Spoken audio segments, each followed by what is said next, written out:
Aku sebagai anjing kat sini, aku tak haram kan. Kepala bodoh kau.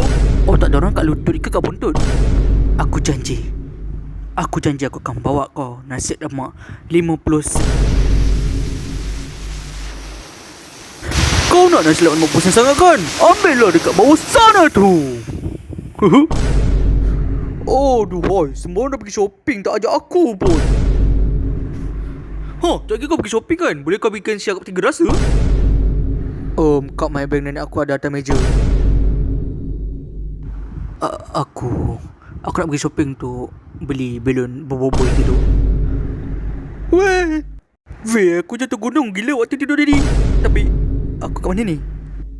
Weh, aku tidur petang je kot. Tapi kenapa jadi macam ni pula ni? Aduh, misal aku lawan cakap mak aku tadi. Dah cakap janji tidur petang juga. Weh, tadi kau hujan, aku belum pakai baju lagi doh. Apa benda si bau? Haslinda, Auni, Fitri, kau dengar tak? Assalamualaikum. Waalaikumsalam, brother. Pasal kau panggil aku brother dan macam mana nak buka headset ni bangak? Sebab B tu brother kan? Wow. Ada lembaga baru yang masuk ke dalam sirkus ni lah, Kinga. Tak sangka doa kau hari tu dimakbulkan. Kejap.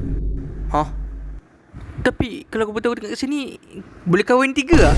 Kahwin 3 tak boleh, kahwin dengan Kinsha boleh. Jadi kita keluarkan lagu pernikahan dia. Jap, aku nak tanya soalan lagi. Tandas kat mana? Dapat kau. Kat dalamnya ada kedai RM2 ke? Kedai RM2 tak ada, kedai untuk kau ada. Daripada kita makin bodoh atau panggil gila, baik kita tengok video Diam kau nak setan. Jatomato Jax Origiri Arugato Moshi Yanto Doraemon Arigato Masa emas. Tu bahasa Jepun ke ayat sekali pakai je. Aku tengah belajar bahasa Korea, kau tahu lah. Yang kau tu bahasa Indon pun tak boleh. Masa sih gak susah itu loh. Bahasa Indon ini easy banget deh.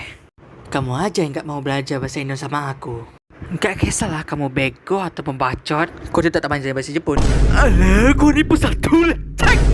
Aku rasa nak channel tu Zubal, macam bagi oyo. What up?